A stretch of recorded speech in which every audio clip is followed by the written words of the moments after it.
Alors bonjour tout le monde, je voulais parler aujourd'hui brièvement de c'est quoi pour moi l'intelligence. Parce qu'on a notre propre idée, en fait, on a notre idée culturelle de c'est quoi être intelligent et comment on peut être intelligent, les grands intellectuels.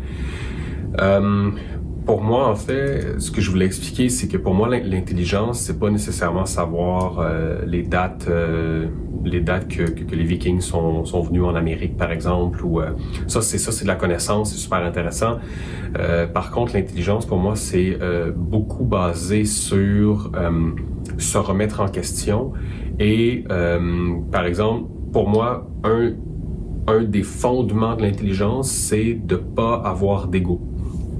Il y a peut-être quelqu'un qui va me dire qu'il faut avoir de l'ego, que c'est peut-être au niveau, peut-être que je vais apprendre à un moment donné que c'est que l'ego c'est dans l'évolution et que ça nous a amené à quelque chose. Des fois, on a présentement les humains des mécanismes souvent qui sont de niveau de l'évolution. Donc pour moi, quelqu'un qui est capable de considérer qu'il a tort, pour moi c'est quelqu'un d'intelligent. Donc c'est pas quelqu'un qui est capable de réciter le dictionnaire au complet ou de la poésie au complet par cœur. Pour moi c'est pas ça l'intelligence. L'intelligence c'est pas d'avoir un doctorat, c'est pas de hautes études. L'intelligence c'est peu importe t'es où, peu importe t'es qui, peu importe l'intelligence que t'as.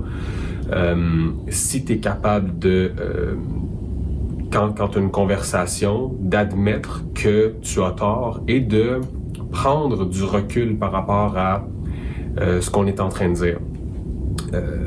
Parlant d'intelligence, moi je sais pas si j'ai l'air intelligent, je sais pas si je sonne intelligent. Personnellement, j'ai toujours eu l'impression que j'étais un sot, un con, un idiot, que j'étais stupide. Probablement par cette espèce de projection finalement que les gens faisaient d'eux-mêmes. Donc en fait, c'est l'intelligence, souvent, les gens... à ce que j'ai pu remarquer, sans savoir que moi j'étais intelligent, en fait, sans savoir que... faut encore comprendre ici, si vous l'avez pas compris, que je fais toujours un peu référence à la douance ou surdouance, au QI, comme moi j'ai eu mon diagnostic. Donc je parle pas à travers mon chapeau, mais en même temps oui, parce que je connais pas tout. Ça aussi c'est une forme d'intelligence pour moi, d'admettre qu'on ne connaît pas tout. C'est un peu du même principe et du même côté que d'admettre qu'on peut avoir tort. Souvent, malheureusement, je vais vous donner un petit exemple comme ça. Je parle à une amie française qui elle que je soupçonne grandement être une petite zèbre et qui m'explique finalement qu'elle va voir quelqu'un pour des douleurs au dos et que le système français est pas exactement comme notre système ici au Québec. Donc, comme zèbre, elle va regarder et lire et s'informer sur plusieurs choses pour essayer de comprendre aussi elle-même qu'est-ce qui se passe. En fait, on fait un peu tous et toutes ça. Hein. Peu importe, on n'est pas obligé d'être zèbre pour ça, mais je crois que c'est une caractéristique. Et elle arrive finalement avec le spécialiste, qui est un homme. Je ne sais pas si j'ai sorti ma vidéo sur le féminisme. J'ai un peu peur, en fait, de dire des choses que je devrais pas. Ça, c'est le syndrome d'imposteur, peut-être un peu, même si des fois c'est bon. Je m'éterniserai pas là-dessus. Donc, mon ami a dit que ce que le spécialiste lui a mentionné, elle a dit, OK, mais est-ce que ça pourrait être... est-ce que cette avenue-là pourrait être envisageable et tout?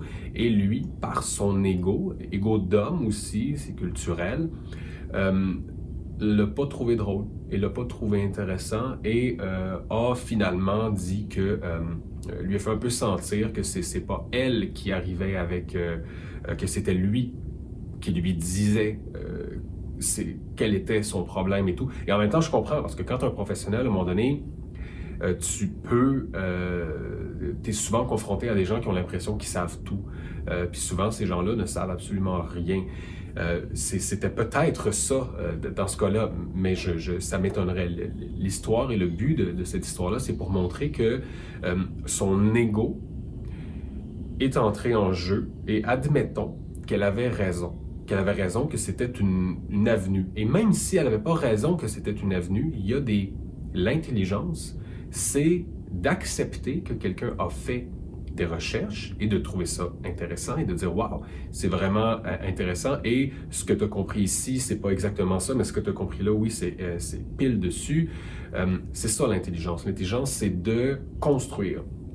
Jamais être au contraire à entrer ton ego à l'intérieur, d'en avoir peur. J'ai des gens que je connais très très proches de moi qui, si tu dis que tu aimes quelque chose, ils vont absolument détruire cette idée-là ou comment ça se fait que tu aimes ce genre de choses-là, ça fait pas de sens, c'est stupide, moi je trouve ça vraiment stupide.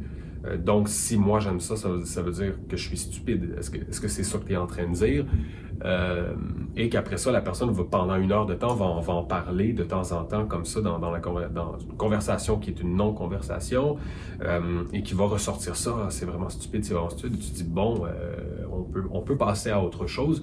Ça, c'est pour moi de l'intelligence. Pas de faire ça, mais évidemment de ne pas faire ça, d'avoir conscience que ce qu'on est en train de dire, ce n'est pas dans la construction, c'est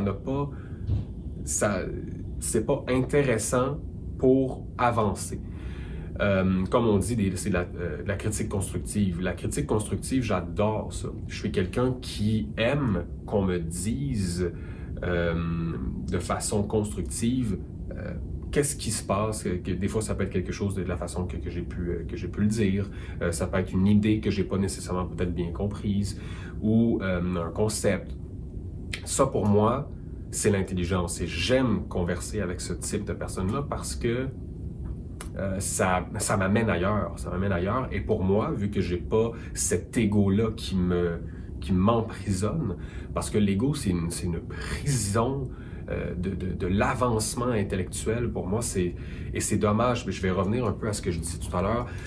Souvent, je vois que il y a beaucoup d'hommes comme ça. Il y a peut-être autant de femmes, mais peut-être que les femmes, à cause au niveau culturel et social, qui vont moins s'imposer, qu'on va moins imposer certaines idées, alors que peut-être qu'elles le pensent. Je ne suis pas, encore une fois, un spécialiste dans ce type de choses-là. Bon, là où je suis un peu spécialiste, c'est par rapport à moi-même, à ce qui m'arrive. Et dans une conversation, c'est ça que j'aime. C'est de pouvoir converser avec des gens et de ne pas automatiquement faire dire que ce que je dis c'est idiot ou que c'est pas vrai par rapport à souvent à leur croyance ou à leur connaissance, de te faire dire que quelque chose n'est pas vrai, à un moment donné, c'est long. Ça pourrait être beaucoup plus fluide comme conversation.